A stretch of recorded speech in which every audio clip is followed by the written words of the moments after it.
Hello, I'm Alex Davies, founder of Wealth Club. Today I'm with Benjamin Alt of Schroeders Capital to talk about the investment opportunity in the private equity asset class.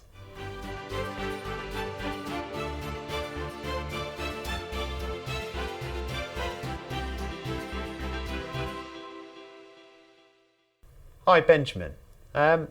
First off, tell me about Schroeders Capital and give me a brief introduction to yourself.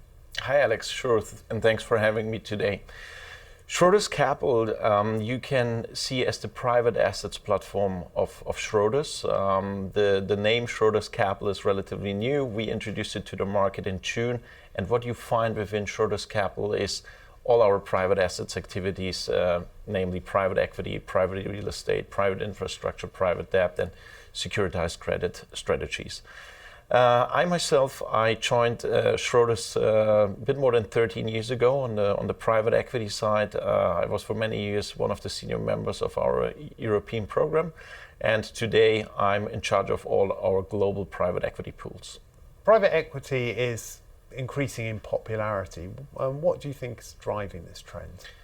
I think clearly people seeking performance, they want a strategy that they can add to their portfolio that reduces volatility, increases returns. That's obviously what investors look for. And I think what is particularly interesting with private equity is that you can access companies that are not listed.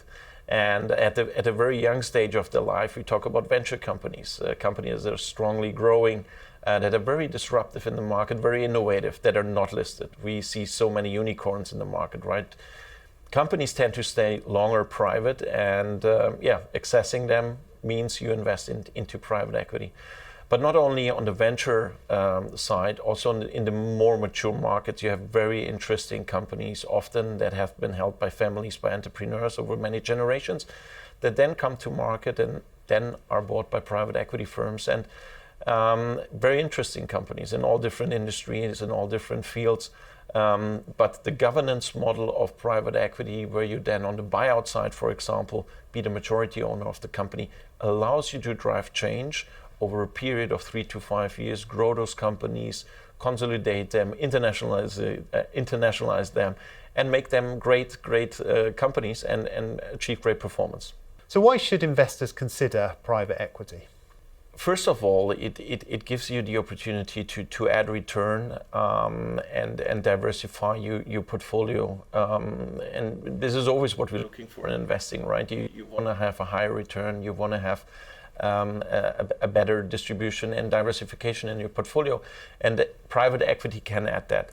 Private equity is young as an asset class. It's part of the alternatives assets, and for many it was it was too complex. They didn't want to really go into it. They didn't understand it, or there was just a lack of having the right partner to help them with. And I think this is now with many providers in the market where we have been really around for more than 20 years with great performance. We think investors should, when they're not experienced, look for such a partner to give them access to that asset class.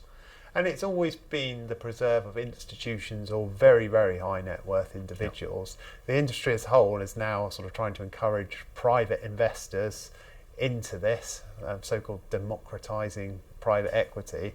Why, if it's so easy for them to get money in the first place, why are they so keen to do this? It is really broaden it up. Why should it be so exclusive? Why should only institutional investors have the chance to have access to that great performing asset class? And we ask ourselves that question over many years, and we try to really come up with solutions with an access for those private investors, or reduces the complexity to enter the asset class and gives them the comfort to do it, because it's not risky as perceived in the old days. It's not too complex, and it's not always like the minimum of 5-10 million that you need to bring to access that class. And this is really changing in the industry now, which we think is great. It not only offers private investors to enter the business class, it also makes our business more stable, diversifying, and we think it makes a lot of sense to see private equity in every private portfolio. And what areas of private equity are you finding most interesting currently? For us, there is one word that summarizes it quite well, and that is transformation. When we invest in private equity, we really want to see that transformation happening in those companies. And that could be at every stage for a company. It could be at the very beginning, it could be in the growth phase of the company, but it could also be at a phase where those companies are very, very mature. If I look at it from a global perspective, in the Western world, we really see the smaller end of the market as particularly interesting. A lot of capital flew into private markets and also private equity, but there is a certain limitation at the smaller end of the market, how much that market can digest, and you have to be you have to be very specialized in order to really harvest that opportunity. So for us, the smaller end of the market on the private equity side, we see as particularly interesting. Also the pricing, the entry pricing is still very healthy there. Another part that is very interesting and attractive in our view is Asia, particularly China and India. There we like a lot, of course, the GDP growth that we have experienced. There are a lot of tailwinds you can find, but also what is very important for us, and we think the most attractive segment there, are all the industries that cater to domestic demand: healthcare, technology, and consumer. Asia is not so interesting if you invest in a supplier to the Western market. And what characteristics do you look for a company when you're doing a management buyout? I think first of all is the product, and is the product still one that is really needed the next 5 to 10 years? There's still good companies that you can find, but what's the future of the company, or how innovative is the company? How disruptive might be a company, especially on the tech side? On the services side, how much does that service help other companies to operate better, to operate leaner? So we always want to have that element in the product or service offered by the company where we see a good journey ahead for the next 5-10 years, often supported by tailwinds. Of course, we look for the obvious things like revenue growth, healthy margins, good cash conversion. That also gives you a lot of downside protection. And we have to see a journey with that company where maybe through some indirect forces like a consolidation play and internationalization, how we can generate that extra performance. But it's good to see also some like organic strengths already within the company. And why should high net worth investors consider investing in private equity? I think first and foremost for the same reason like institutional investors as well, right? You find definitely outperformance, especially investing here in the right segments.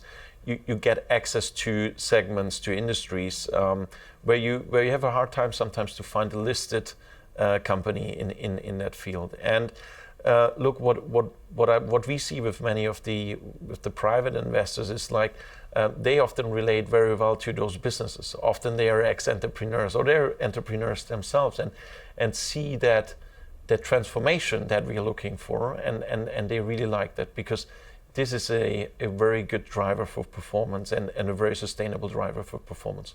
Benjamin Alt of Schroeder Capital, thank you very much. Thank you.